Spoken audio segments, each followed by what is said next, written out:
Conduis-moi dans ta présence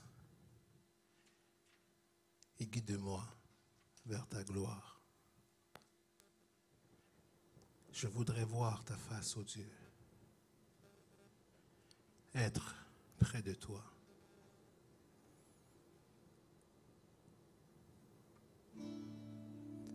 Père, je viens devant toi humblement.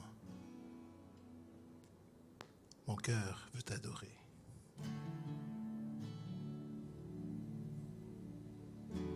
Père, je t'aime parce que tu m'as racheté.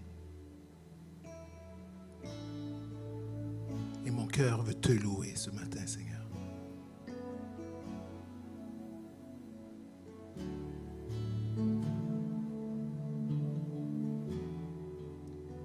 Nous reconnaissons que tu n'es pas simplement l'hôte, l'invité, mais plutôt l'hôte de notre adoration et de notre louange, Seigneur.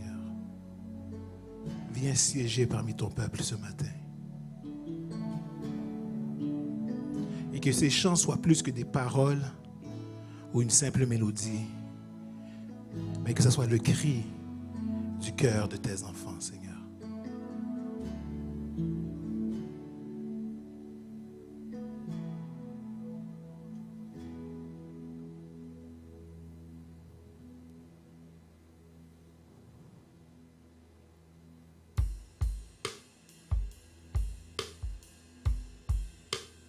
Vous pouvez vous mettre debout. Père, je viens devant toi humblement et mon cœur veut te louer ce matin. Car tu m'as racheté, mon cœur veut t'aimer et t'adorer.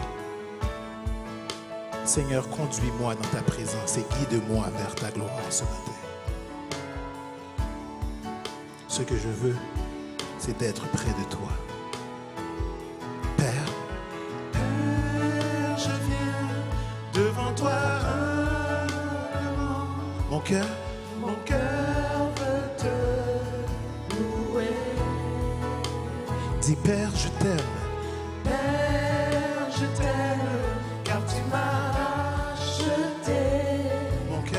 Mon cœur veut t'adorer. Conduis-moi. Conduis-moi dans ta présence. Guide-moi vers ta gloire. Je voudrais voir ta face. Je voudrais voir ta face, oh Dieu, être près de toi. C'est ce que je désire le plus ardemment, Seigneur, être près de toi. Pierre, je viens devant toi, humblement. Père, je viens devant toi, humblement. Mon cœur veut te louer. Père, je t'aime. Père, je t'aime, car tu m'as racheté. Mon cœur veut t'adorer. Conduis-moi. Conduis-moi dans ta présence. Guide-moi vers ta gloire. Je voudrais voir ta face, oh Dieu, être près de toi.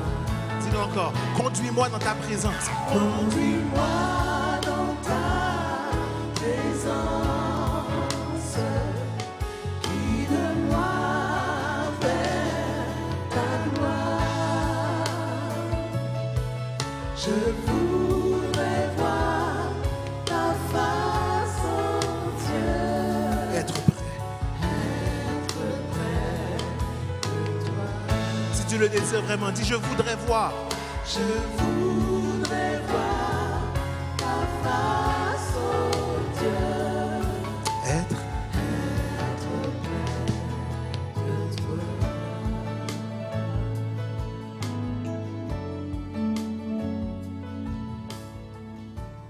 Seigneur, nous bénissons ton nom ce matin. Nous Dieu merveilleux que tu es, que ton nom soit glorifié, magnifié, exalté en ce moment. Béni, éternel Dieu Tout-Puissant, la parole qui sera proclamée, béni les chants que nous faisons monter vers toi. Que ce moment, Seigneur Dieu Tout-Puissant, soit un moment agréable et que, Seigneur, les prières, la parole que nous faisons monter vers toi, éternel, soit un parfum d'agréable odeur, Seigneur, Papa. Que ton nom soit béni, loué, exalté. Viens, Saint-Esprit, sanctifie-nous, purifie-nous, garde-nous et instruis-nous dans le nom précieux de ton Fils Jésus-Christ. Amen. Amen. Amen. Êtes-vous dans la joie d'être dans la maison du Seigneur ce matin? Mes frères et sœurs, quelle joie, quel beau soleil ce matin.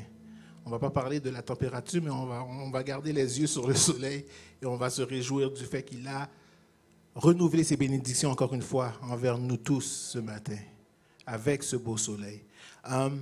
Nous allons continuer notre adoration dans la lecture qui se fera au psaume 78.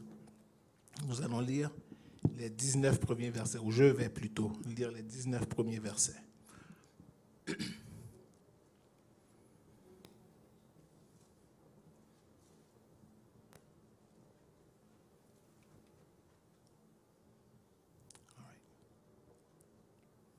Mon peuple, écoute mes instructions.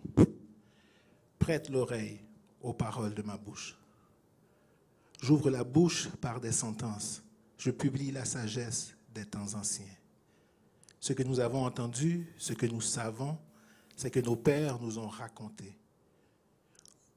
Nous ne le cacherons point à leurs enfants. Nous dirons à la génération future les louanges de l'Éternel et sa puissance et les prodiges qu'il a opérés. Il a établi un témoignage en Jacob. Il a mis une loi en Israël. Et il a ordonné à nos pères de l'enseigner à leurs enfants, pour qu'il fût connu de la génération future des enfants qui naîtraient et que, devenus grands, ils en parlassent à leurs enfants, afin qu'ils missent en Dieu leur confiance, qu'ils n'oubliassent pas les œuvres de Dieu et qu'ils observassent ses commandements, afin qu'ils ne fussent pas, comme leur père, une race indocile et rebelle, une race dont le cœur n'était pas ferme et dont l'esprit n'était pas fidèle à Dieu. Les fils d'Éphraïm, armés et tirant de l'arc, tournèrent leur dos le jour du combat. Ils ne gardèrent point l'alliance de Dieu et ils refusèrent de marcher selon sa loi. Ils mirent en oubli ses œuvres, ses merveilles qu'il leur avait fait voir. Devant leur père, il avait fait des prodiges. Au pays d'Égypte, dans les campagnes de Tsoan, il fendit la mer et leur ouvrit un passage. Il fit dresser les eaux comme une muraille. Il les conduisit le jour par la nuée et toute la nuit par un feu éclatant. Il fendit des rochers dans le désert et il donna à boire comme des flots abondants. Du rocher, il fit jaillir des sources et couler des eaux comme des fleuves. Mais ils continuèrent à pécher contre lui, à se révolter contre le Très-Haut dans le désert. Ils tentèrent Dieu dans leur cœur en demandant de la nourriture selon leurs désirs. Ils parlèrent contre Dieu, ils dirent, « Dieu pourrait-il dresser une table dans le désert? » Que le Seigneur soit loué et béni par cette parole. Ne soyons pas comme ce peuple dans le désert, vivant avec le doute de ce que le Seigneur peut faire. Nous avons vu ce que le Seigneur peut faire dans nos vies, dans notre quotidien, dans notre génération. Et c'est pour cela que nous voulons continuer à marcher sans jamais nous fatiguer. Et comme l'aigle dans le ciel, que notre esprit s'élève vers notre Dieu ce matin.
jamais nous épuiser, car rempli de ton Saint-Esprit, ta présence est notre force, comme l'aigle dans le ciel, notre esprit s'élève vers toi.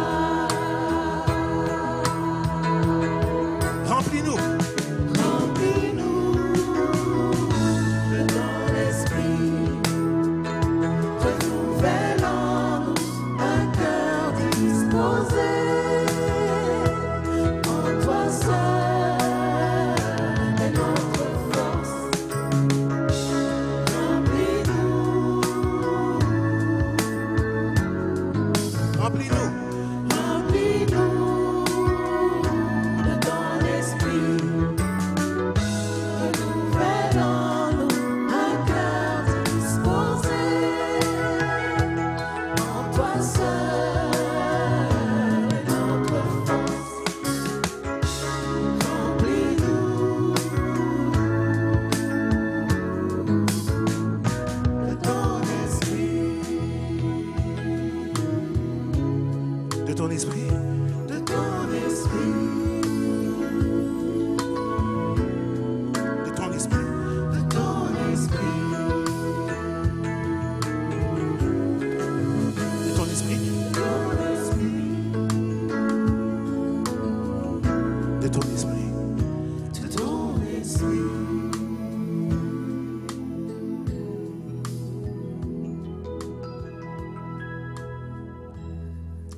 Amen. Remplis-nous de ton esprit, Seigneur. Renouvelle en nous un cœur disposé. Et en toi seul est notre force. Nous le déclarons ce matin. Quelle assurance! Je suis sauvé. Quel avant-goût du ciel m'est donné. Né de l'esprit, baptisé de feu,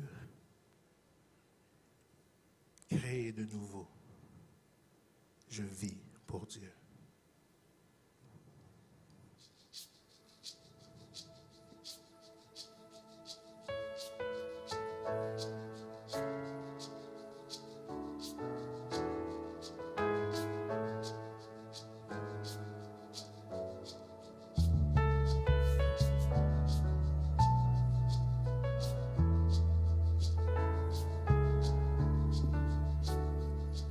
Quelle assurance! Quelle assurance, je suis sauvé. Quel avant-goût! Quel avant-goût du ciel m'est donné.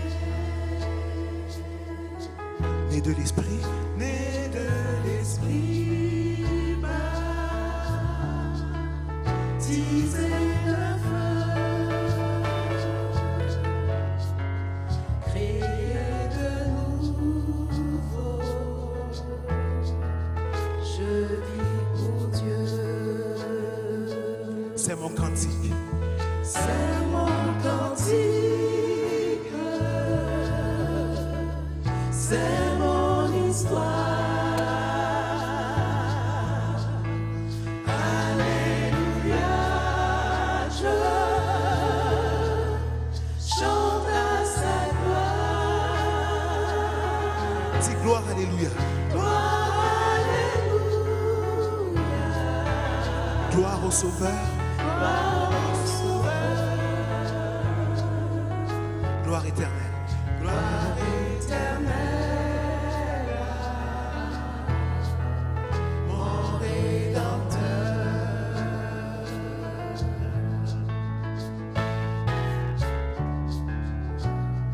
Et disons ensemble, quelle assurance! Je suis joyeux, car mon nom est inscrit aux cieux. Quelle assurance, je suis joyeux. Déjà, Déjà mon nom est inscrit aux cieux. L'amour céleste remplis mon cœur. remplit mon cœur. Depuis mon âme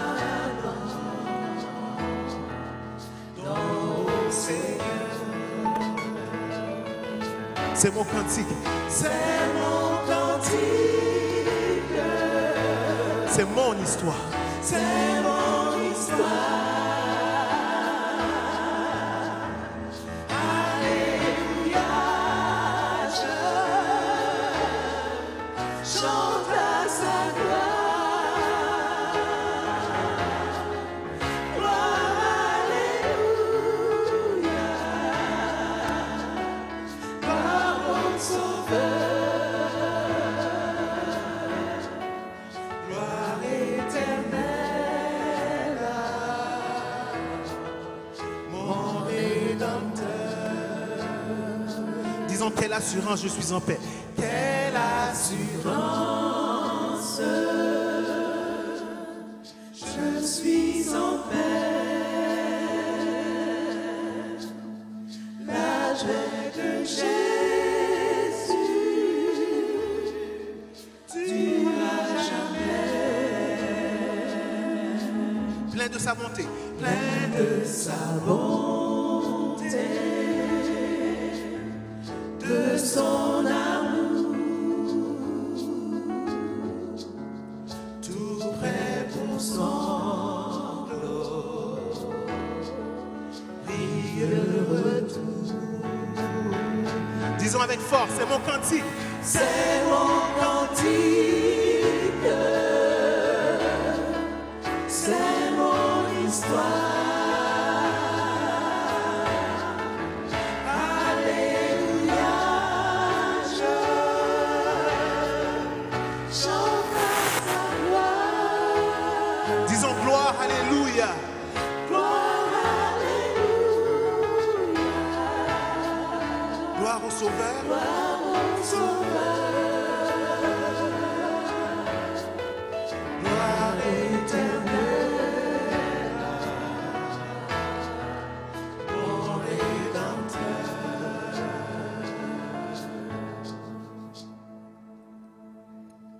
C'est mon cantique. C'est mon histoire. C'est mon histoire. Alléluia. Alléluia. Je Chante. chante à sa gloire. Gloire, alléluia. Gloire au Sauveur. Gloire éternelle. Gloire éternelle à mon Rédempteur. Disons encore une fois, gloire éternelle. Gloire éternelle à mon Rédempteur.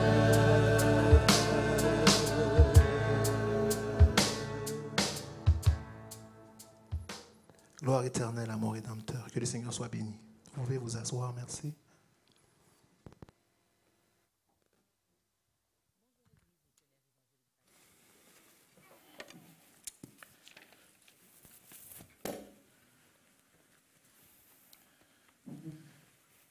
C'est notre histoire.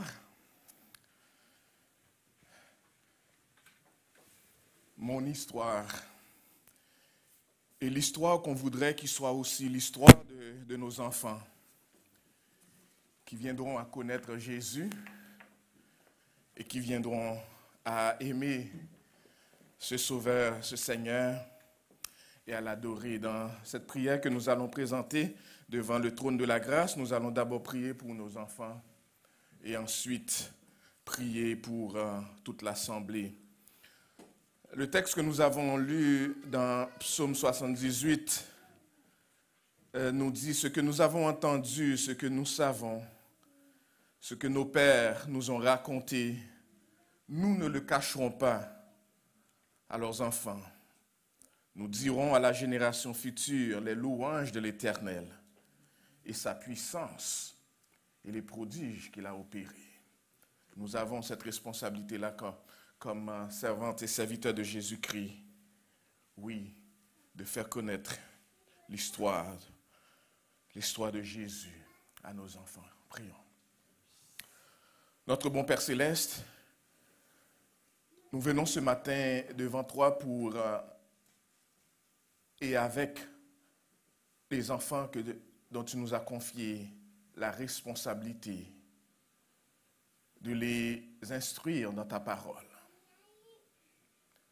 Nous voulons, Seigneur, les remettre entre tes mains parce que nous sommes limités, nous, par ce que nous pouvons faire, mais toi, tu ne l'es pas.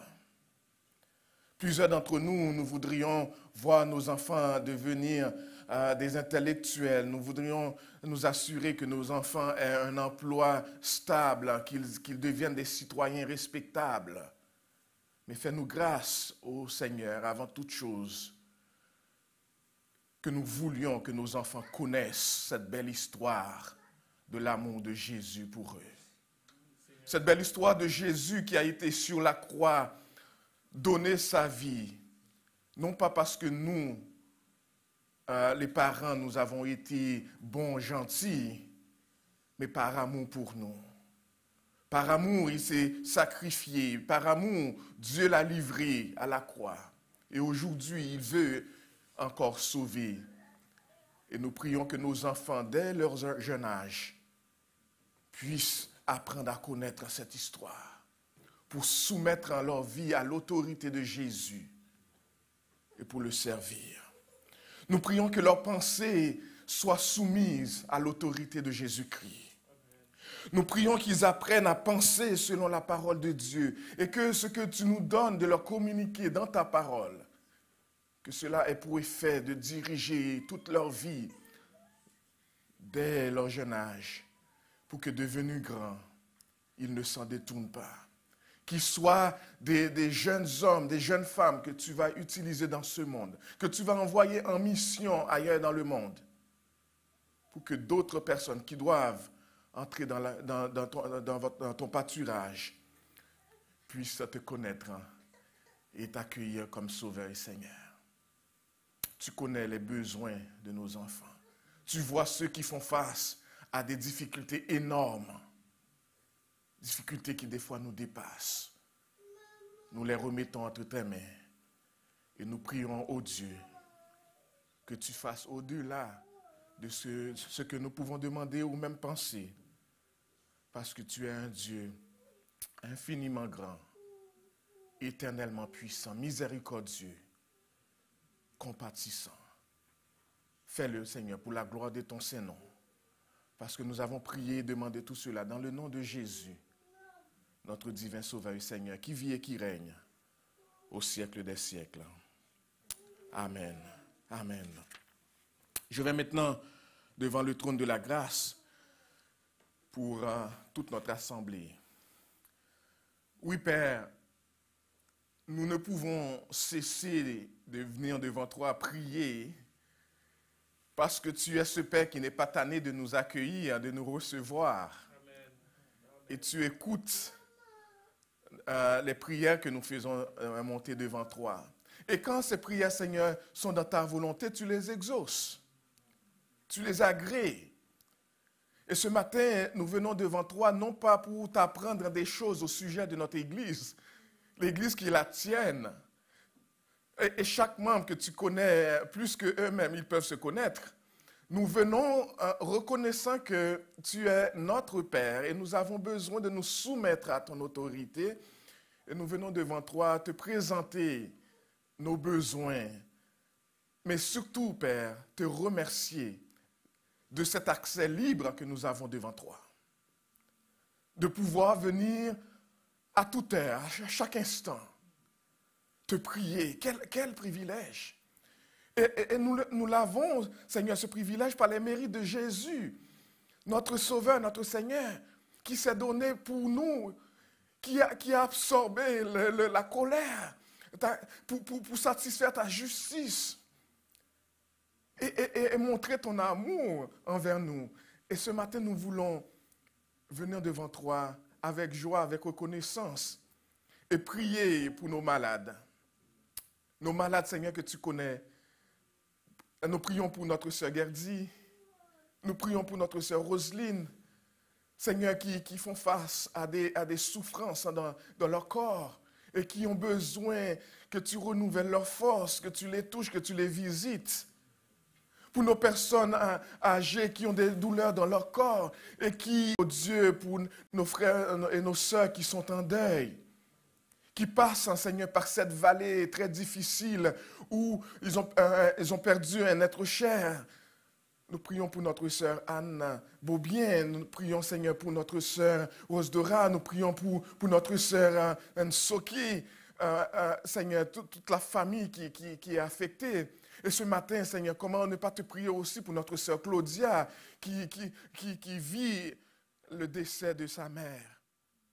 Nous prions, Seigneur, alors que ces personnes pleurent, alors que ces personnes passent par cette vallée de deuil, nous prions, ô toi qui es le Dieu de toute consolation, que tu aies apaisé leur cœur, pour leur apporter cette paix que personne d'autre ne peut donner, pour que tu les réconfortes, que tu les touches et les bénisses. Et peut-être qu'il y en a d'autres, Seigneur, parmi nous, dont nous oublions les noms et dont nous ne savons pas, qui passent par cette vallée aussi. Nous prions, Père, que tu les visites et que tu les touches. Ô Dieu, fais-le pour la gloire de ton Saint-Nom. Visite, touche et bénis. Pas seulement, Seigneur, ceux qui sont à Emebo, mais de toutes nos églises sœurs, mères, qui ont besoin, Seigneur, de cette visite et de se toucher. Fais-le, Père, pour la gloire de ton Saint-Nom. Nous prions pour ton peuple qui t'adore, Seigneur, et qui ne peuvent pas être en présentiel. Et Seigneur, qui sont en ligne, et d'autres, Seigneur, qui ne peuvent même pas y être, Seigneur. Nous prions que tu réveilles ton peuple à te chercher, que tu réveilles ton peuple à être en adoration devant toi, Seigneur. Que cette période de pandémie ne soit pas une occasion de chute pour plusieurs d'entre nous, mais au contraire, Seigneur, que nous ayons cet élan, que ton esprit se manifeste en nous, pour que nous te cherchions, et que, Seigneur, nous vivions par la foi. Et que nous attendions à toi, Père.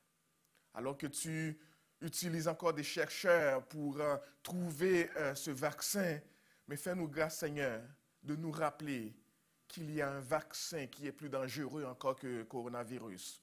Le vaccin du péché. Il n'y a pas de traitement sinon Jésus-Christ. Et fais-nous grâce, Seigneur, que ce monde, que ce peuple, et que nous qui te connaissons déjà, que nous puissions être ces voix qui allons partout où tu nous places pour faire connaître le besoin de ce vaccin que tu donnes en Jésus-Christ pour sauver le monde pécheur, le monde perdu. Père, ce matin, nous venons devant toi à présenter nos diacres et nos diaconesses pour prier qu'ils soient remplis, et nos pasteurs et nos anciens, pour prier que tous, Seigneur, nous soyons remplis de la connaissance de ta volonté. Pour que, Seigneur, au sein de ton Église, Seigneur, nous fassions non pas ce que nous voulons, mais ce que toi tu veux. Que nous recevions de toi l'intelligence et la sagesse spirituelle pour diriger ton peuple. Que nous croissions, Seigneur, dans la connaissance de ta parole, pour être des serviteurs et des servantes de toi. Qui brillent, Seigneur, et qui dirigent ton Église, Seigneur, comme tu le veux, comme ta parole nous l'enseigne.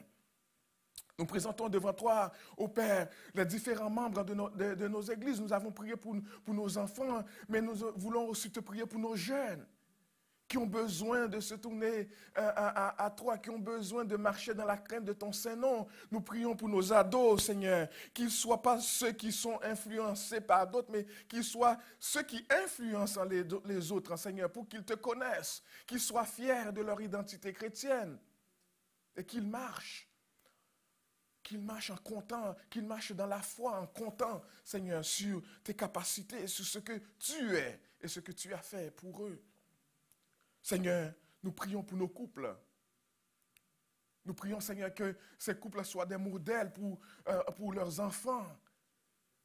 Qu'ils te reconnaissent comme Seigneur et Sauveur. Et qu'ils prennent le temps, Seigneur, dans des temps de prière, dans des temps d'enseignement avec leurs enfants. Qu'ils communiquent l'Évangile dans la famille. Et ceux qui attendent, qui ont des espoirs, qui prient et qui crient à toi pour des délivrances. Nous prions, Seigneur, que tu pourvoies à leurs besoins, que tu répondes à leurs besoins, que tu guérisses leur cœur affligés. Et que tu fais au-delà de ce que nous pouvons demander ou même penser. Et cet instant, Seigneur, nous voulons aussi prier devant toi venir devant toi pour nos missionnaires.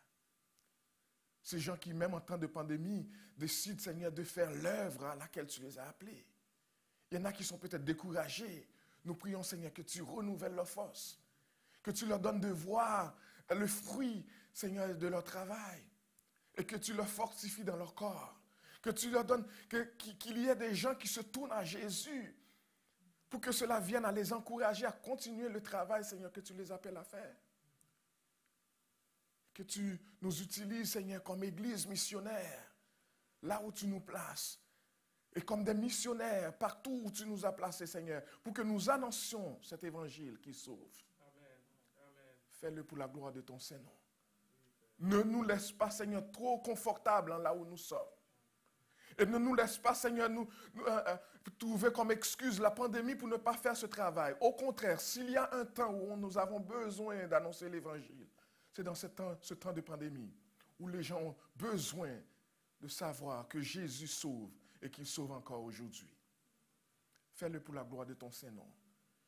Et nous prions pour notre frère qui a la grande responsabilité de partager l'enseignement de ta parole ce matin.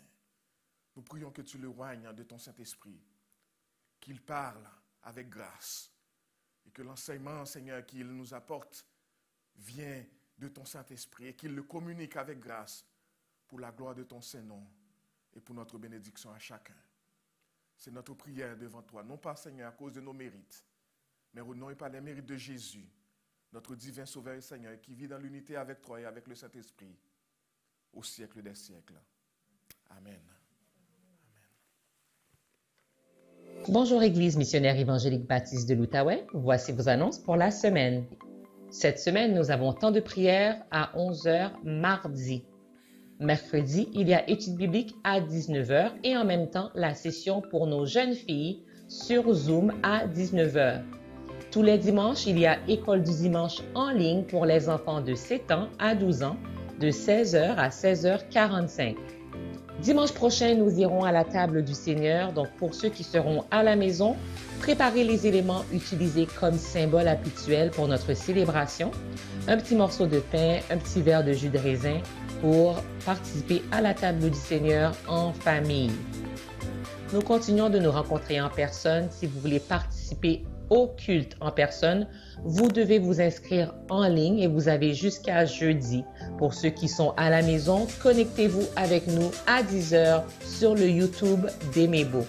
Si vous êtes inscrit et vous avez une urgence et un empêchement qui vous empêche de venir en personne, vous devez absolument motiver votre absence en écrivant à aimezbeau.inscription@gmail.com. Il est très important de vous abonner à la chaîne YouTube de votre église locale. Donc, en ligne, vous allez sur Église Aimez-Beau sur YouTube et vous cliquez sur Subscribe ou Abonner et aussi sur la cloche. Quand vous êtes abonné, YouTube peut vous envoyer une notification ou un rappel à chaque fois que nous sommes live ou en ligne et vous pourrez accéder au culte beaucoup plus facilement. Vendredi, le 4 décembre 2020, c'est notre temps de prière avant la Sainte Seine. Donc, participons à ce temps de prière en grand nombre à 19h. Ceci est un rappel que nous avons reçu un plan de lecture pour la nativité par le WhatsApp d'Aimez-Beau. Si vous ne l'avez pas reçu, veuillez contacter un membre de l'Église et ça nous fera plaisir de vous le partager. Nous vous rappelons que vous pouvez vous inscrire pour participer à la nouvelle classe de baptême en contactant Frère Bernard et pour tous ceux qui désirent devenir membres de notre belle église locale par l'affiliation, s'il vous plaît, contactez Frère Jean Fanol. Nous continuons les dons de manière électronique par virement Interac. L'adresse est trésorerie@aimezbeau.org et le mot de passe c'est Aimezbeau84. Si vous célébrez un anniversaire de naissance, de mariage, de conversion, nous vous souhaitons un joyeux anniversaire et à vous tous, bonne semaine.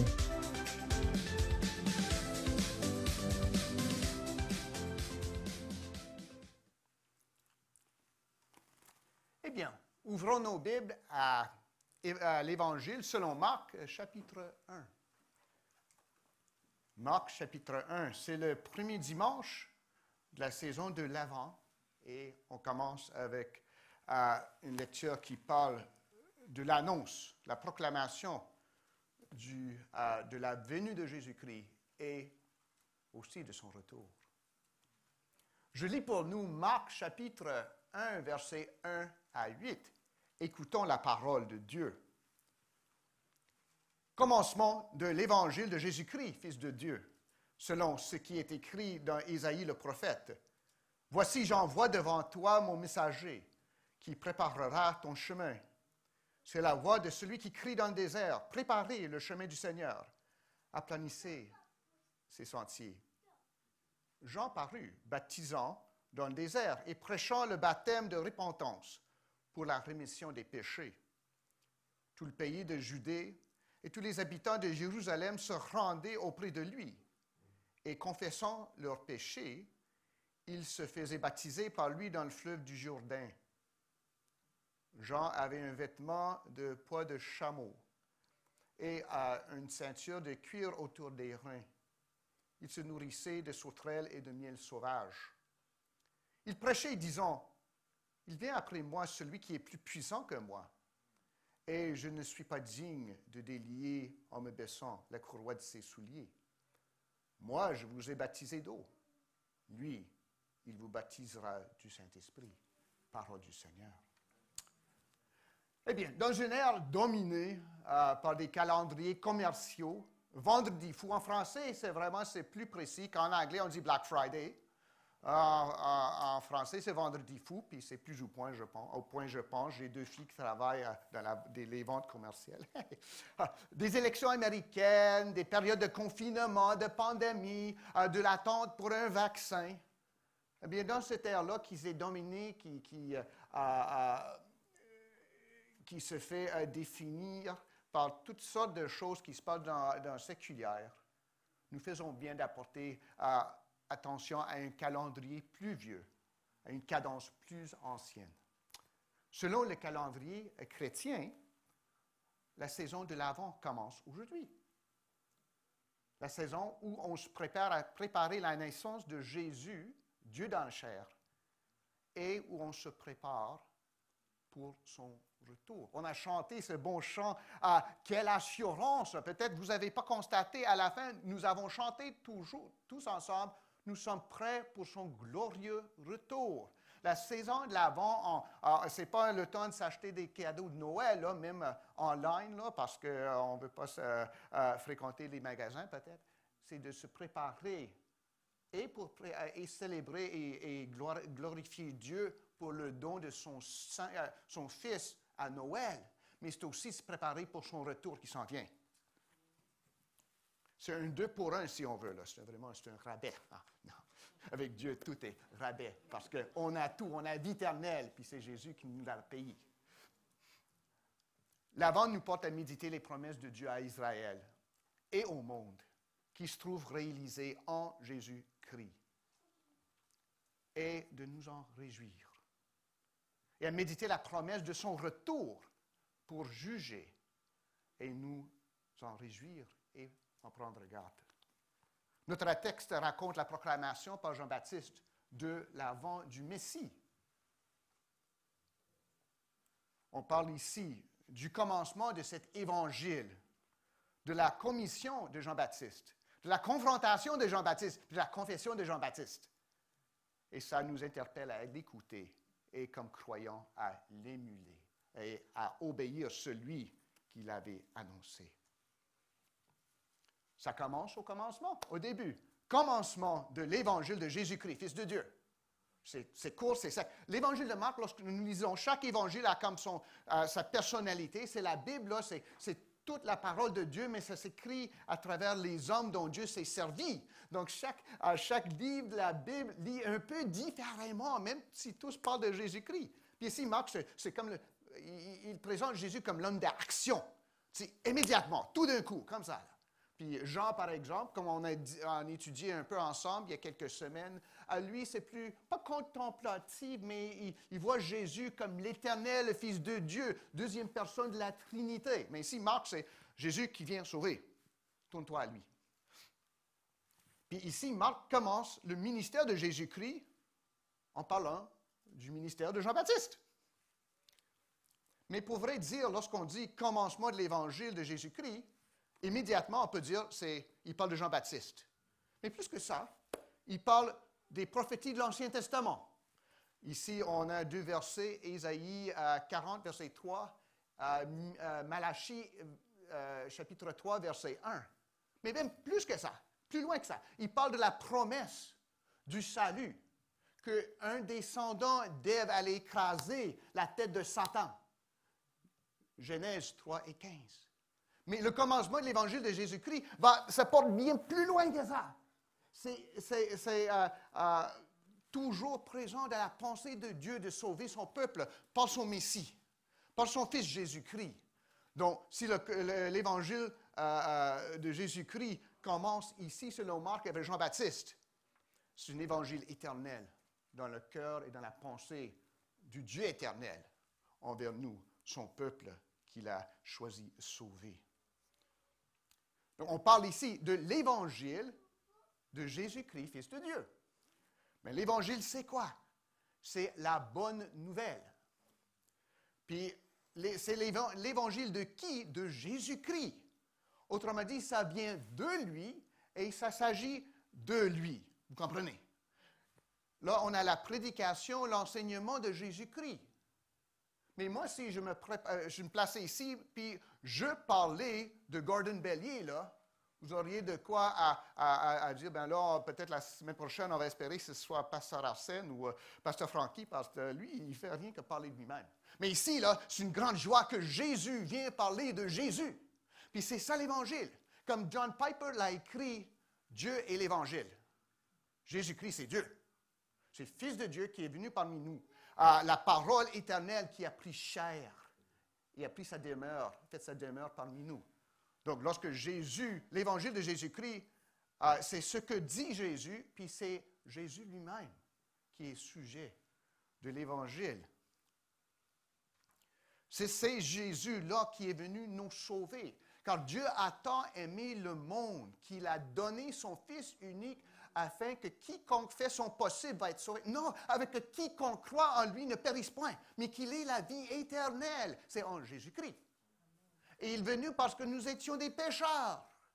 Ça, c'est une parole certaine et entièrement digne d'être reçue, que Jésus-Christ est venu dans le monde pour sauver des pécheurs, dont je suis le premier. Donc, l'Évangile de Jésus-Christ, c'est une bonne nouvelle qu'il s'agit du Fils de Dieu qui s'adresse à des pécheurs qui ont besoin de salut. La bonne nouvelle, c'est que Jésus-Christ est venu nous sauver. Bon, c'est fini. Bye bye. Non, c'est pas fini. C'est le commencement ici. On va voir et Dieu va nous révéler pourquoi il est venu, comment est-ce qu'il nous a sauvés, puis maintenant, qu'est-ce qu'il nous libère pour pouvoir faire par le Saint-Esprit. Non, c'est juste le commencement, mais ça, c'est la base. Là. Il faut bien construire. Il faut bien commencer si on veut un bon bâtiment. L'Évangile parle de ce qui Dieu est, de ce qu'il a fait pour nous sauver en Jésus-Christ. Et par la suite, ça nous engage à la joie et à suivre et à obéir à Jésus-Christ dans la joie. L'Évangile parle d'abord de Dieu lui-même. Le salut s'effectue au cœur, au sein de Dieu lui-même, avant de s'appliquer à nous. Ce n'est pas à nous de construire notre salut, puis on demande à Jésus de nous aider. Ça commence avec Dieu. C'est un acte à l'extérieur de nous, sur la croix de Golgotha, selon le dessein du Dieu trinitaire, qui se fait en dehors de nous pour s'appliquer à nous, pour faire un changement en dedans de nous, afin que nous suivons Jésus-Christ, se conformant à lui, transformés par son Saint-Esprit. On a dit que c'est l'Évangile, la bonne nouvelle. Autrement dit, c'est bon, puis c'est nouveau. Hein? Moi, quand j'étais à l'Université Laval, ça fait 1 an, puis vous auriez peut-être dit que, passer une année à l'Université Laval, il y aurait peut-être mieux faire d'apprendre le français un peu que d'autres choses, mais en tout cas. Il y avait un restaurant, là, ce n'est pas un restaurant, c'est comme un cafétéria, ça s'appelait la boîte à lunch. C'est un nom bien québécois, ça, hein? Boîte à lunch. Puis son dictum, c'était « Je mange pour manger à ma mesure ». Je le sais bien parce que j'ai toujours un petit colon sur une poubelle que j'ai chez nous. Pour une boîte à lunch, manger à ma mesure. Puis je l'ai sur la poubelle. C'est drôle ça, hein? Oui? Non, OK. En tout cas, mais il faut dire, bien souvent, on dit que moi, ma vie, c'est pour manger à ma mesure. Mon salut, je l'effectue à ma mesure, selon mes forces, selon mes besoins, selon ma pensée. Ça devrait être dans le corbeille avec l'autocollant. Parce que ce n'est pas bon, puis ce n'est pas nouveau, ça. Se sauver soi-même par mes propres forces, par le bien qui se trouve en dedans de nous, c'est ancien, puis c'est mauvais. La bonne nouvelle, c'est que je ne peux pas me sauver, que je suis perdu, que je suis condamné. Ce n'est pas la bonne nouvelle, ça, hein? C'est pas bon, ça. Mais la bonne nouvelle, c'est que Jésus vient nous arracher de ça, pour porter la condamnation sur lui-même. Ça, c'est bon, puis ça, c'est nouveau, puis c'est différent. Il y a la religion, puis il y a la voie de Jésus-Christ. Toutes les religions, ça importe peu. Même le christianisme. Le christianisme peut être une religion d'œuvre, puis ancien, mauvais. Mais la voie de Jésus-Christ, c'est bon et c'est nouveau. Dieu est venu sauver par son Fils unique. Ça, c'est du nouveau. Ça, c'est outré.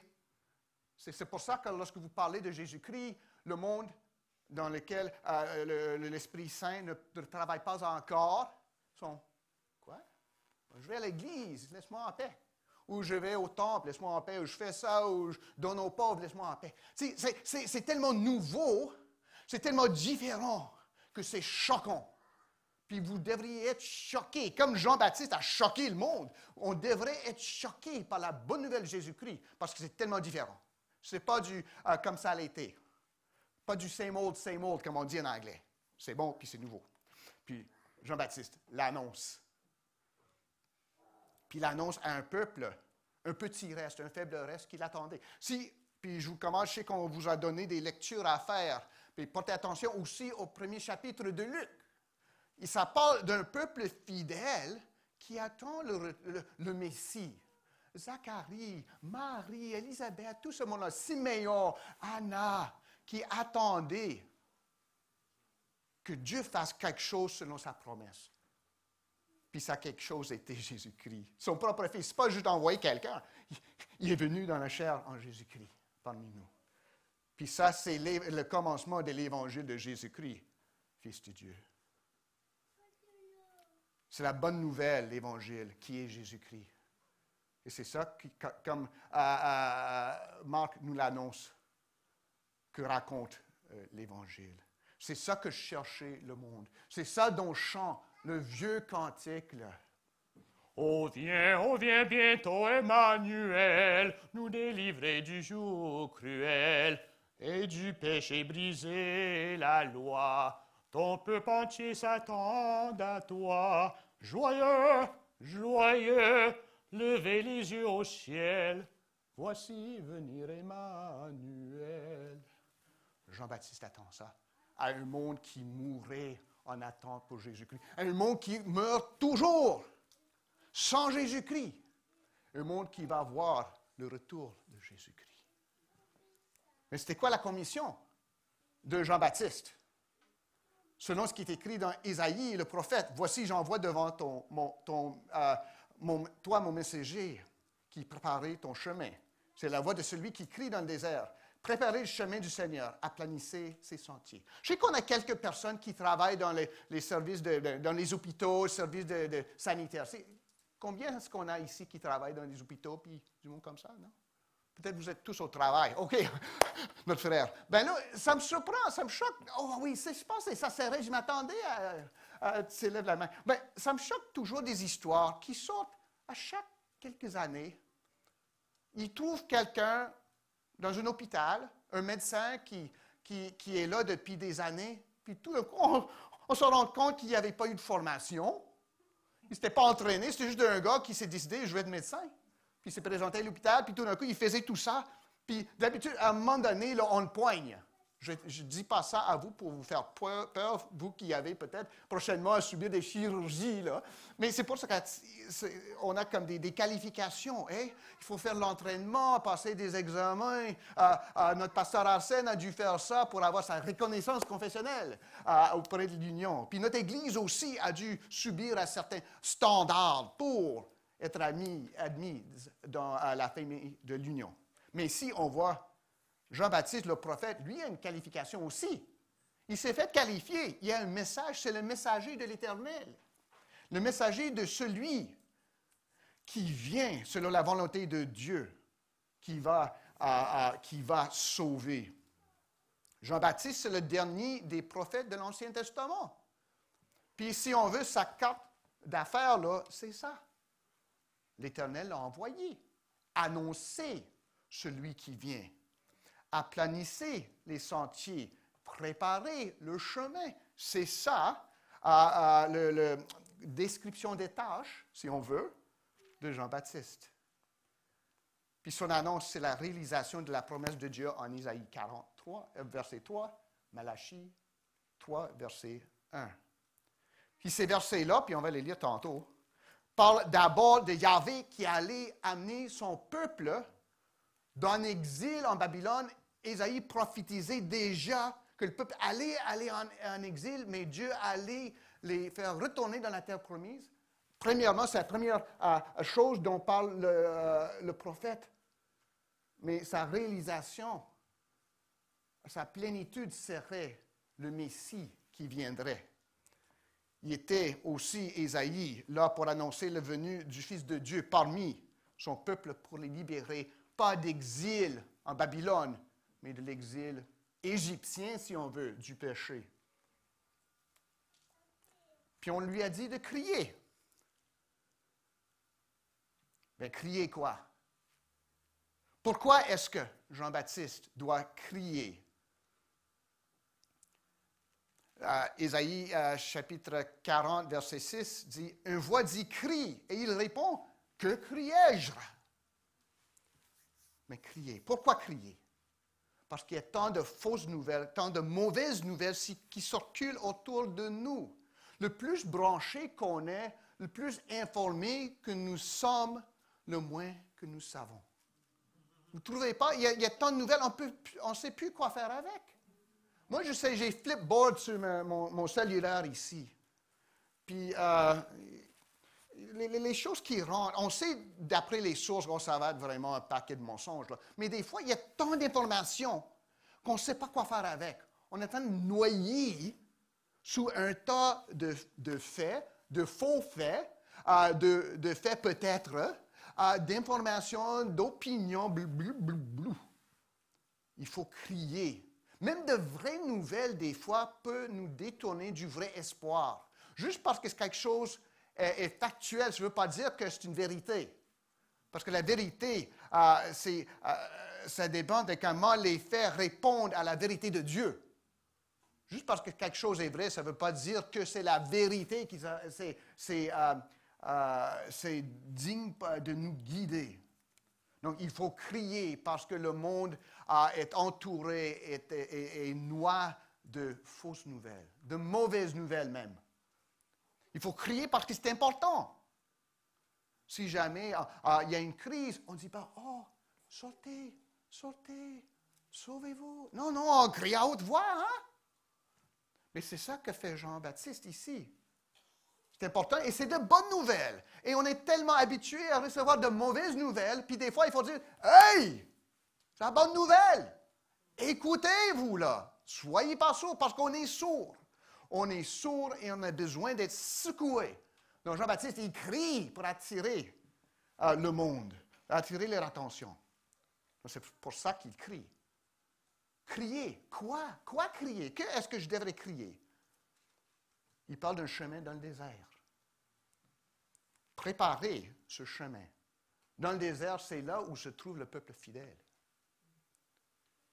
Pas dans les palais, pas à côté des présidents et des rois, pas à côté des papes et des princes de l'Église. C'est le monde qui sert Dieu dans le désert. On a parlé de ça un peu la semaine passée. Et c'est là que ce peuple-là va entendre l'appel de Dieu. Le peuple a quitté Jérusalem, où se trouvait le temple, pour aller entendre le message de Jean-Baptiste dans le désert. Parce que c'est là, sans toutes les distractions, les nouvelles, les fausses nouvelles, les lumières éclatantes, là, qu'ils entendaient Jean-Baptiste annoncer que Dieu allait faire quelque chose de miraculeux. C'est là que le peuple fidèle va entendre l'appel, pas à la gloire, à des succès, à la victoire, mais à la repentance et à l'espoir. Crier pourquoi? Crier quoi? Crier pour qui? Jean-Baptiste prépare le chemin pour le Seigneur, le messager qui est lui-même le Messie. Par conséquent, il nous ouvre le chemin par la nouvelle voie de sa chair, la chair de Jésus-Christ. Ce qui était impassable et impossible est devenu actuel et réalité. L'homme peut se rendre à Dieu car Dieu s'est rendu à l'homme en Jésus-Christ. Je ne peux pas chercher la face de Dieu sans que Dieu me présente sa face et œuvre en moi pour vouloir voir sa face, parce que sa face est terrible. Sa face est épurante. Mais en Jésus-Christ, sa face est envers moi comme la face d'un papa. Et en Jésus-Christ, il m'ouvre le cœur afin que je cherche la face de mon papa.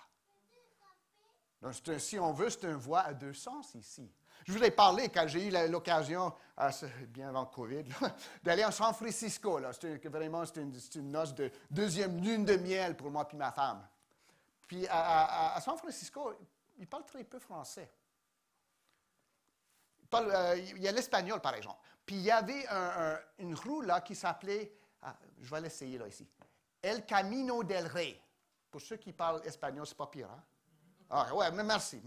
El Camino del Rey. Moi, je pensais que le Camino, là, c'est un genre de voiture, là, tu sais, comme un pick-up, là, un cheval coupé. Ben, c'est pas ça du tout. El Camino del Rey, c'est le chemin du roi. Ne parlez pas de Jésus, je pense, mais quand même. Le chemin du roi. Mais c'est une route à deux sens. C'est le chemin par lequel le Messie vient à nous, puis le chemin par lequel nous suivons le Messie. Puis le Messie vient nous chercher dans notre désert, afin que nous poursuivions pour quitter notre désert. C'est le chemin du roi, mais c'est aussi le chemin du peuple du roi. Et lorsque Jean-Baptiste vient annoncer la venue du roi et préparer ce chemin-là, c'est pour que nous nous embarquions avec lui sur ce chemin pour le suivre. Ce n'est pas assez juste l'annoncer, il faut le suivre aussi. Comme la clarté du soleil levant fait mal au début aux yeux, hein, le matin. Là, même un beau soleil comme dont nous a parlé Élie, ça fait mal le matin. Là. Mais on a besoin pour trouver notre chemin. La bonne nouvelle aussi du salut en Jésus-Christ nous blesse, nous tue pour nous ressusciter. Selon ce vieux chant. Oh viens bientôt que ta clarté dissipe nos obscurités. Errant et triste dans la nuit, nous appelons le jour qui luit. Joyeux, joyeux, levez les yeux au ciel. Voici venir Emmanuel. Jean-Baptiste est envoyé préparer le chemin. En quoi consiste cette préparation? Puis il faut bien préparer le chemin. Sans cela, on finit avec la rue Loi, là, tout plein de nids de poules. Enfin, que là, il y a plus de nids de poules que de l'asphalte là-dedans. Il faut faire attention. Moi, j'ai hâte que l'hiver arrive, au moins pour remplir les nids de poules. Parce qu'il n'y a pas une bonne préparation. Il faut bien préparer la route. C'est quoi la préparation qu'exige l'Évangile ici? Mais Jean-Baptiste ici est appelé à appeler le peuple à la repentance. C'est drôle, ça, on parle de Jésus, doux, il est compatissant, tout ça. Donc, il vient nous amener, nous donner un gros câlin. Il faut faire attention. Jean-Baptiste ne nous appelle pas à donner un câlin à Dieu. Il nous appelle à la repentance et à la rémission des péchés. Les deux vont ensemble. Donc, ne perdez pas espoir. nous appelle à la repentance que le vrai désert, ce n'est pas en Judée, c'est dans mon cœur. Ça, c'est rocheux, c'est épineux, il y a très peu d'eau, il y a très peu de bonnes sources là-dedans. Il faut qu'un chemin soit balisé dans mon cœur, dans votre cœur, afin que le Seigneur marche là-dessus. Le cœur de l'homme est trompeur. Qui peut le connaître? Il faut que le désert de notre cœur soit soigné afin que Jésus-Christ puisse y entrer.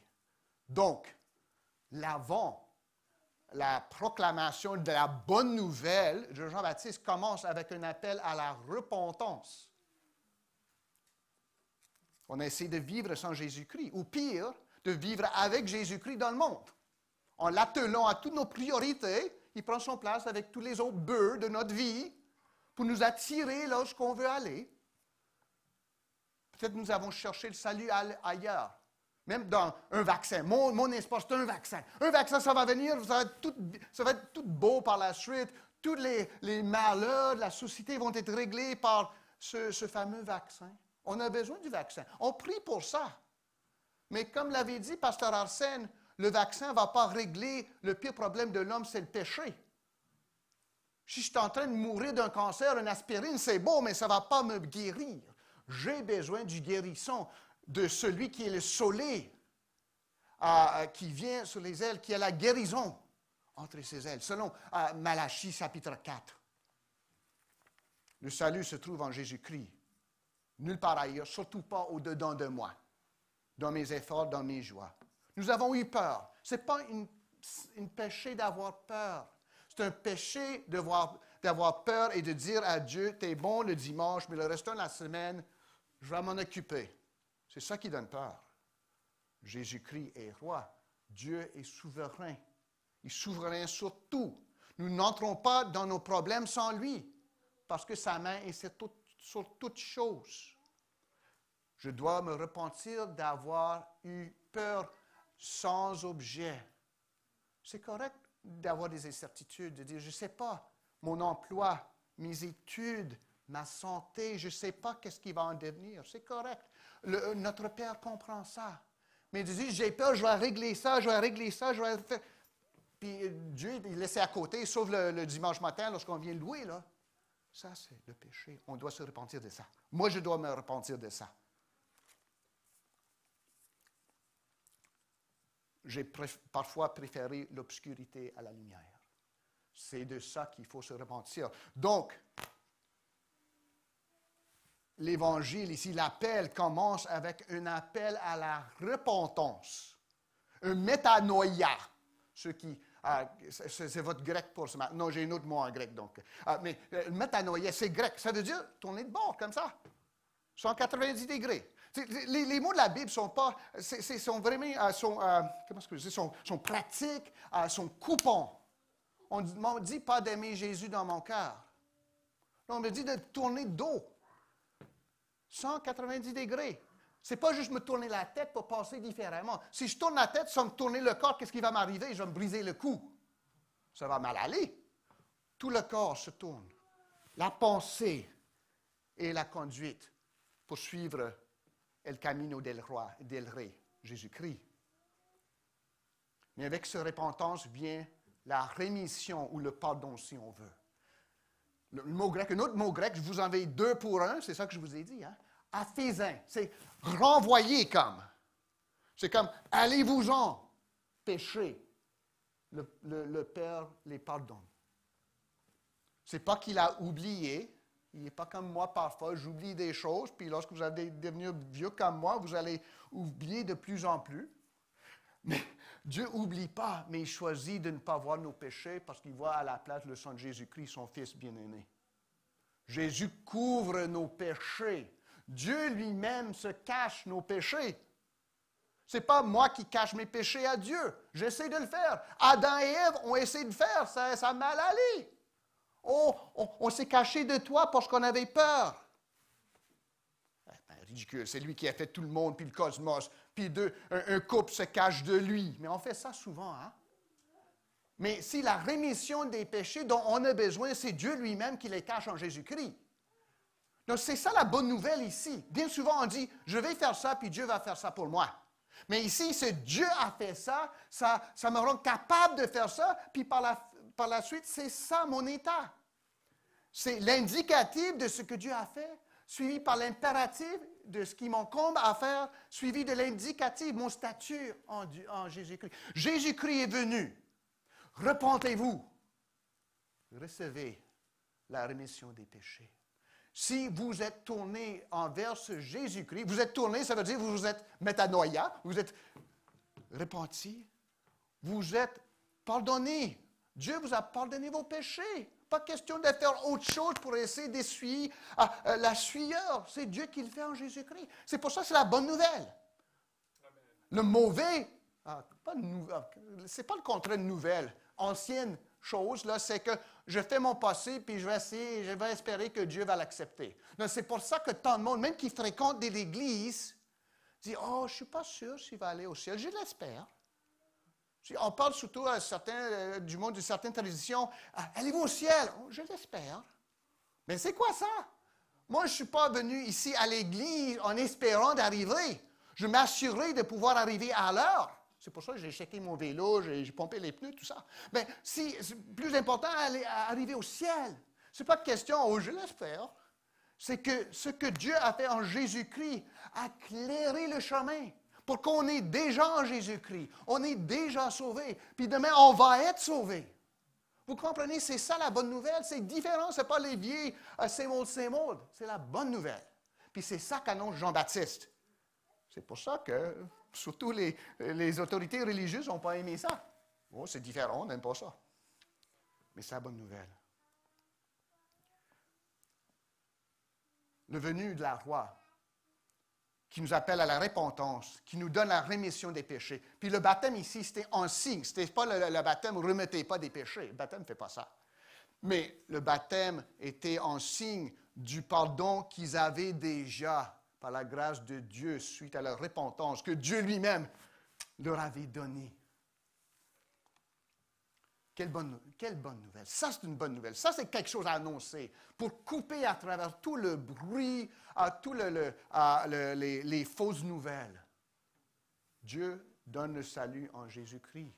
Tournez-vous de bord, changez-vous de pensée, suivez-le et recevez son pardon. Mais ce qui est important là-dedans, c'est d'identifier c'est qui ce Messie.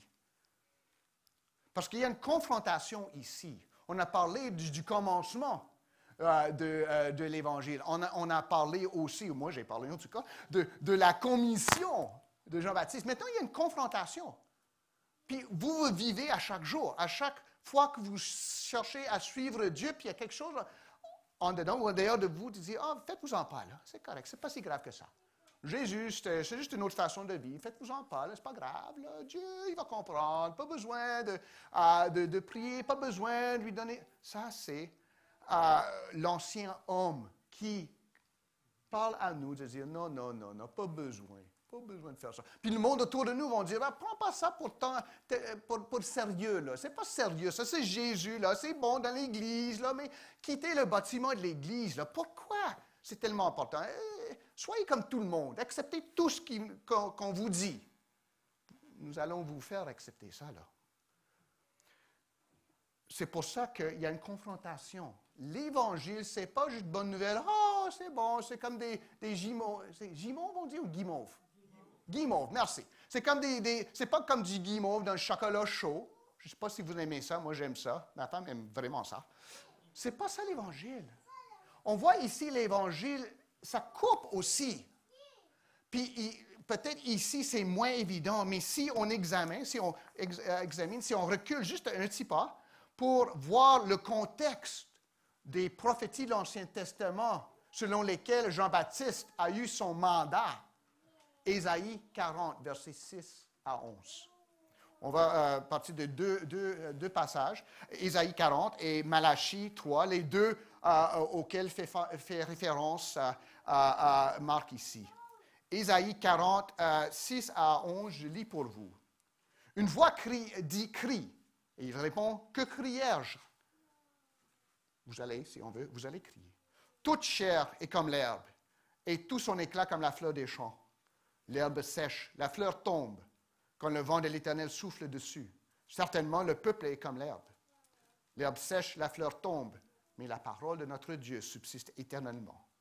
Monte sur une haute montagne, Sion, pour publier la bonne nouvelle. Élève avec force ta voix, Jérusalem, pour publier la bonne nouvelle.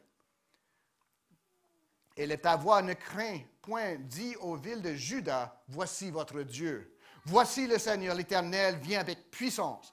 Et de son bras, il commande. Voici le salaire avec lui, et les rétributions le précèdent. Comme un berger, il paîtra son troupeau. Il prendra les agneaux dans ses bras. Il les portera dans son sein.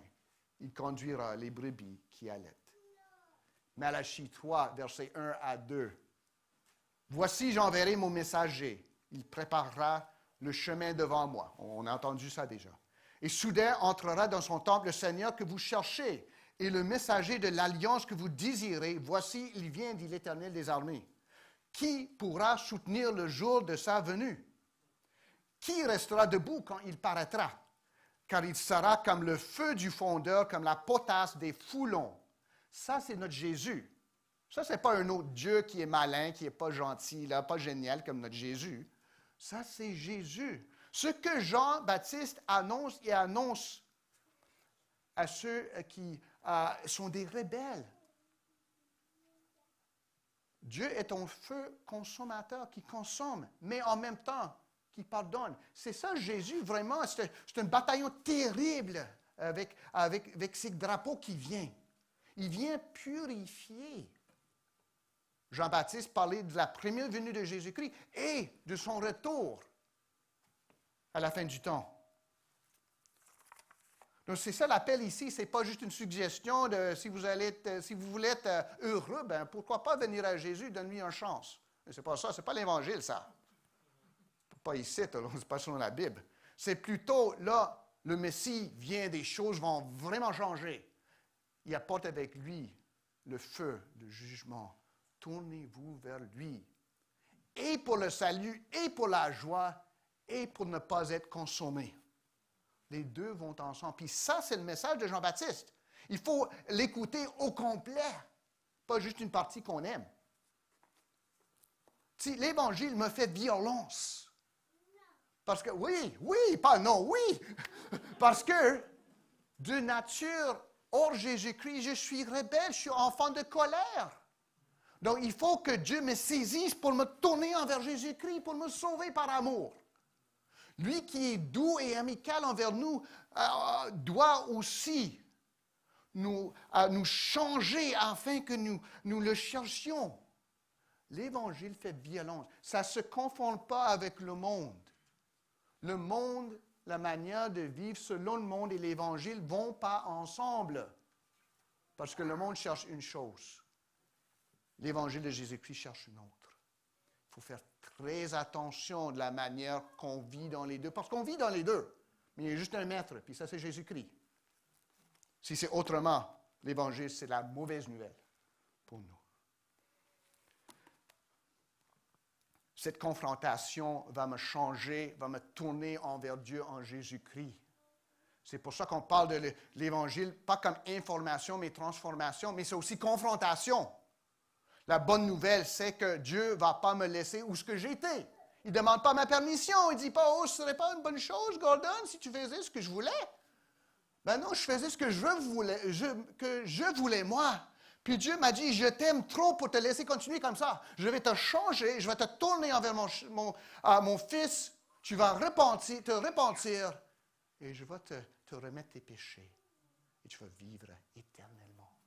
C'est ça le cas pour chaque enfant de Dieu. Pour tous qui ont plié, qui ont plié le genou devant Jésus-Christ. On plie le genou parce que c'est un roi, ce n'est pas un serviteur. Il est venu un serviteur, mais c'est le serviteur roi. Puis c'est ça que Jean-Baptiste annonce. C'est ça que nous devons, comme Église, annoncer. Jésus qui nous aime tellement, qui nous aime, qui est doux, est aussi ferme. Il ne va pas nous laisser mourir dans notre péché, dans notre maladie. ô viens, bientôt descends vers nous, Saint Fils du ciel aimant et doux. Ô cœur troublé, apporte donc la paix divine du pardon. Joyeux, joyeux, levez les yeux au ciel, voici venir Emmanuel. Jean-Baptiste finit par dernièrement parler de lui-même. Mais en parlant de lui-même, il parle de Jésus. Bien souvent, nous, ou moi, quand je veux parler de Jésus, je vais parler de moi-même. Oh, Dieu a fait ça pour ça. Moi, je me réjouis. Je me suis tourné vers Jésus. J'ai fait ce choix. J'ai fait de blablabla. Jean-Baptiste ici dit en fin de compte, puis il va le dire en Jean 3 aussi, à la fin du chapitre, il faut que moi, je diminue et que lui, il croise. Puis Jean-Baptiste dit ici, verset 7. Il prêchait, disant, il vient après moi, celui qui est plus puissant que moi, et je ne suis pas digne de délier en me baissant la courroie de ses souliers. Moi, je vous ai baptisé d'eau. Lui, il vous baptisera du Saint-Esprit. Quand est-ce que ça s'est passé, par exemple, que Jésus a baptisé ses disciples, ceux qui a sauvés du Saint-Esprit? Quand est-ce? À Pentecôte, vraiment, ça continue parce que chaque croyant est baptisé du Saint-Esprit pour qu'il tourne vers Jésus-Christ. Mais vraiment, à Pentecôte, oui, c'est ça. Mais pour le moment, puis ça, c'est selon la promesse de Dieu, l'Esprit Saint qui était promis aux enfants de Dieu sous la nouvelle alliance. Mais on voit ici le vrai messager confesse Jésus-Christ. Moi, si je suis enfant de Dieu et serviteur de Jésus-Christ, je vais parler de Jésus-Christ avant de parler de moi. Et même quand je vais parler de moi, je vais parler de Jésus-Christ. Parce que c'est lui l'important. Puis moi, ici, on veut dire, je ne peux pas honnêtement, même si je ne suis pas croyant, je ne peux pas honnêtement parler de moi-même sans parler de Jésus-Christ. Parce que même si je ne le crois pas, je suis fait à l'image de Dieu. Puis l'image de Dieu se réalise en Jésus-Christ. Donc, même dans mon rejet, je parle de Jésus-Christ. Je dis, je ne veux pas avoir cet homme sous moi comme roi. Je le rejette. Puis je m'accuse. Mais si Jean-Baptiste et nous ici qui aimons Jésus-Christ, nous avons dit non. Il y en a un qui est plus grand que moi et j'ai besoin de lui. Je suis venu le servir. Jean-Baptiste, lorsqu'il parle ici de délier les sandales de Jésus-Christ, moi, j'ai des bottines, je n'ai pas de lacets. Mais ça, cette tâche-là, ce n'était pas la tâche d'un ami, d'un disciple, c'est la tâche d'un esclave. Parce que dans le temps, les pieds, lorsqu'on se promenait dans le Moyen-Orient, c'était pas beau dans les rues, c'était pire que la rue Loi. C'était plein de crottés, des choses comme ça. Donc, c'était des esclaves qui s'occupaient de ça, laver les pieds comme ça. C'est pour ça que quand Jésus l'a fait plus tard, c'était tellement frappant. Moi, je me mets comme esclave devant vous. Jean-Baptiste dit, je suis esclave de Jésus-Christ. Je ne suis pas même pas digne d'être esclave de Jésus-Christ. Je ne suis même pas en mesure de délacer la courroie. C'est là où je connais envers Jésus-Christ. Ce n'est pas mon chum, ce n'est pas mon ami qui va chercher les choses dont j'ai besoin. C'est mon roi. Mais c'est mon roi qui m'a tellement aimé, qui s'est livré à la croix de Calvaire pour mourir à ma place, pour porter la colère de Dieu, pour le détourner de moi, afin que moi je puisse, selon l'Évangile, dire que je suis justice de Dieu parce que Jésus-Christ est devenu injustice et péché à ma place. C'est ça, c'est celui dont on est esclave. Quel maître, hein? Quel beau roi! C'est ça, c'est lui qu'on annonce. Et c'est lui qui va nous donner le Saint-Esprit. En effet, c'est par ce Saint-Esprit-là qu'on s'est tourné vers Jésus-Christ. On a beau de dire au monde, repentez-vous. C'est le Saint-Esprit qui doit œuvrer ça, en nous donner le cœur nouveau, afin que nous ayons la foi pour nous tourner vers Jésus-Christ. C'est un acte de Dieu, du commencement à la fin. Ma réponse, par exemple, une fois sauvé, c'est Dieu qui ouvre toujours en moi. Pasteur Francky a prêché hier au service de Michael de la justification. Ça, c'est l'œuvre que fait Dieu univoque, tout seul. La sanctification, c'est l'œuvre que fait Dieu à travers et avec nous. Puis c'est ça qu'on est en train de faire actuellement. Nous qui nous sommes repentis de nos péchés, nous sommes tournés vers Jésus-Christ. C'est ça la confession. Ça devrait être notre confession. Je ne suis pas digne, mais je suis serviteur, servante du Très-Haut qui a pris chair et qui s'est présenté parmi nous en Jésus-Christ. Qu'est-ce qu'on fait avec ça? J'espère l'avoir assez bien expliqué parce que c'est clair dans l'Évangile. Si ce n'est pas clair, c'est ma faute à moi, pas au texte. Mais quoi faire avec ça? Ça va être votre faute à vous, si vous ne savez pas quoi faire avec. Mais quelques suggestions. Commencement de l'Évangile de Jésus-Christ. Est-ce Jésus notre bonne nouvelle? C'est là qu'il faut débarquer. Est-ce que c'est juste un bon sujet de discussion, OK, théoriquement, c'est intéressant que l'Éternel aurait pris du chair en un homme, comment ça marche? Non. Est-ce que c'est la bonne nouvelle pour moi? Est-ce que c'est lui mon salut? Est-ce que c'est lui mon espoir? Vaccin, pas vaccin. Pandémie, pas pandémie. Richesse, pauvreté. Est-ce que c'est lui mon espoir? Vie ou mort? Est-ce que mes espoirs reposent sur lui et lui seul? Ou est-ce que j'essaie de soutenir ma vie par d'autres choses? J'avais un char quand j'étais, avant de m'être marié puis avoir plus d'argent, là. Je me suis acheté un Mustang. Oh, une Mustang, c'est une voiture vite, là. 5 litres que j'avais. 302, 215 chevaux vapeur, là. En tout cas, ça commençait à rouiller. Donc, j'ai dit, OK, je vais mettre de la peinture là-dessus pour que ça paraisse beau, hein? Problème, je n'avais pas enlevé toute la rouille. J'ai dit, oh, oui, je vais mettre du touch-up là-dessus. Vous savez ce qui s'est passé par la suite, hein? Oui. Tout d'un coup, il y avait de la rouille un peu partout. Ça a rendu pire la situation. J'ai essayé de couvrir ça moi-même afin de vraiment aller au cœur, au fond du problème. L'Évangile se porte au fond de notre problème, c'est le péché. Est-ce que Jésus s'est porté au fond de votre problème? Est-ce qu'il est votre espérance? Si oui, là, pas de crainte. Tout va bien aller. Ça va être difficile, mais tout va bien aller. Mais c'est ça qu'il faut commencer. C'est ça le commencement de l'Évangile pour nous. Est-ce que Jésus est notre Évangile, notre bonne nouvelle? Jean-Baptiste a été envoyé crier en parole et en acte. Est-ce que moi, je crie de ma propre façon au monde que Jésus-Christ est venu et va revenir, que Jésus-Christ est le seul espoir? Ça devrait s'annoncer par parole, mais ce n'est pas juste par parole, c'est mon attitude. C'est ma manière d'interagir même avec mes frères, mes sœurs, avec ma famille, au travail, à l'école. Est-ce que je suis un croyant de dimanche? Puis pendant la semaine, là, on ne saurait pas, parce qu'on le cache bien. Est-ce que j'annonce, comme Jean-Baptiste, de ma propre façon, dans mon contexte à moi, que Jésus-Christ est venu et va revenir? Parce que c'est ça l'espérance. Notre espérance est en Jésus-Christ. On a passé à travers, et on continue à passer à travers une saison de perte, de deuil, soit de perte des êtres chers, puis ça semble à chaque semaine, c'est encore de mauvaises nouvelles qu'on reçoit, ou des incertitudes qui nous entourent côté emploi, santé, études, avenir. Sans cette assurance qu'on avait entendu Jean-Baptiste crier dans le désert que Jésus est venu, elle va revenir, on n'a pas d'espoir. Mais si on l'a entendu, puis ici on s'est tourné pour avec lui aplanir les sentiers, l'espoir reste peu importe ce qui va se passer.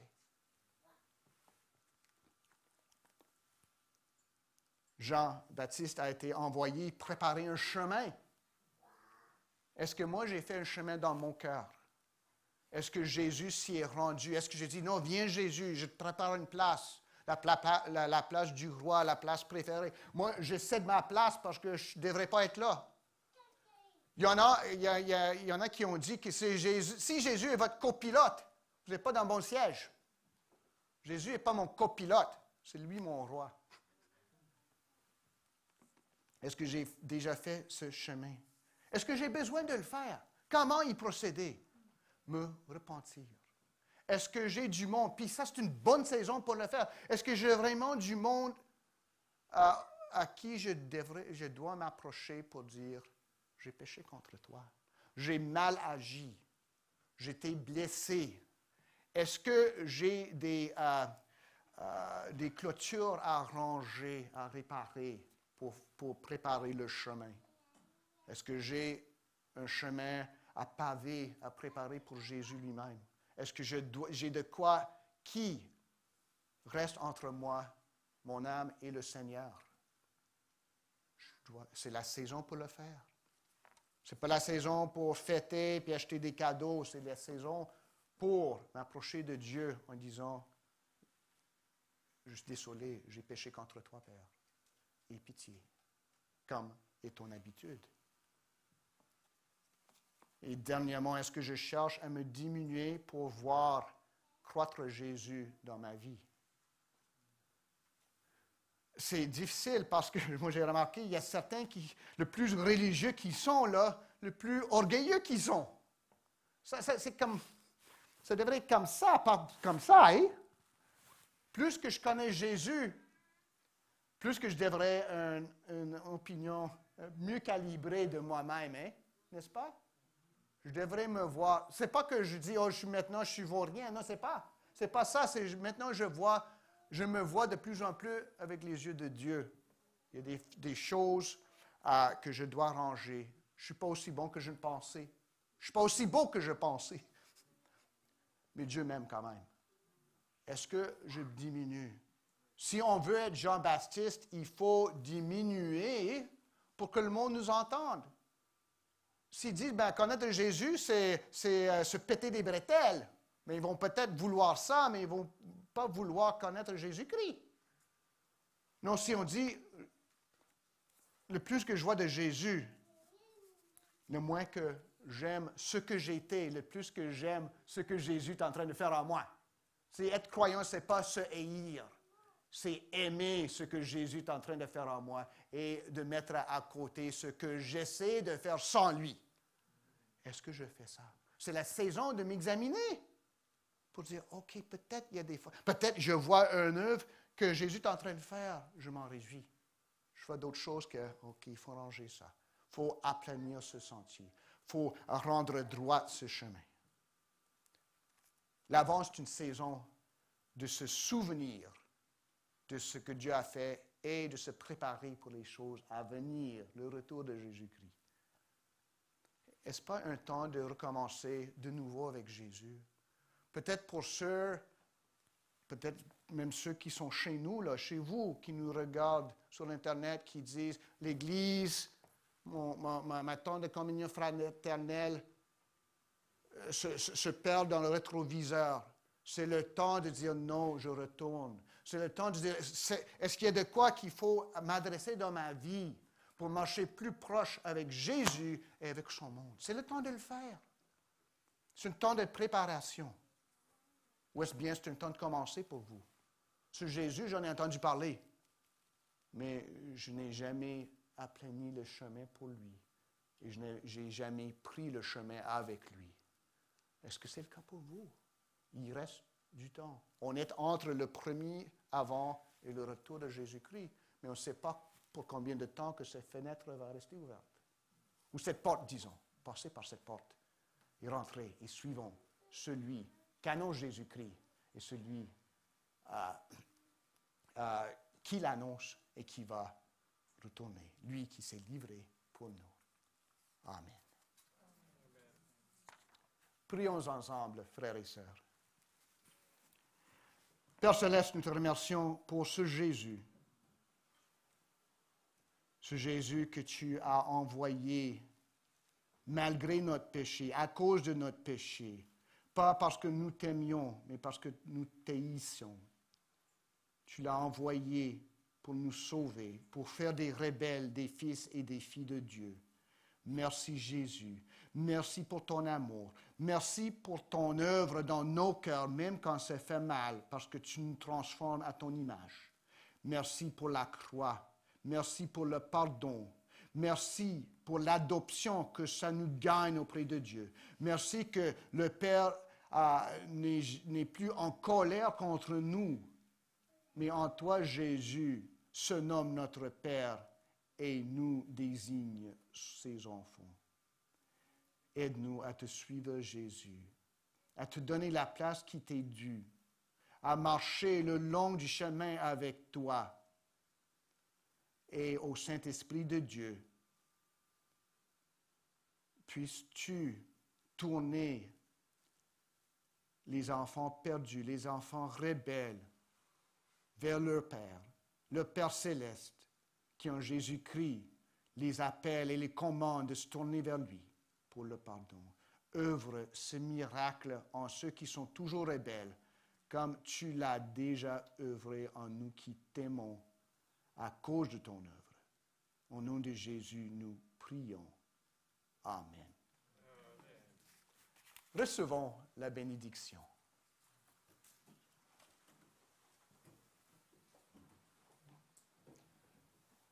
Que celui qui est le soleil de la justice, ayant la guérison sous ses ailes, se lève sur nous qui craignons le nom de Dieu, afin que nous sortions le proclamer, nous réjouir de lui et vivions pour lui. Jésus-Christ qui est venu et qui viendra encore. Allons dans la paix du Seigneur.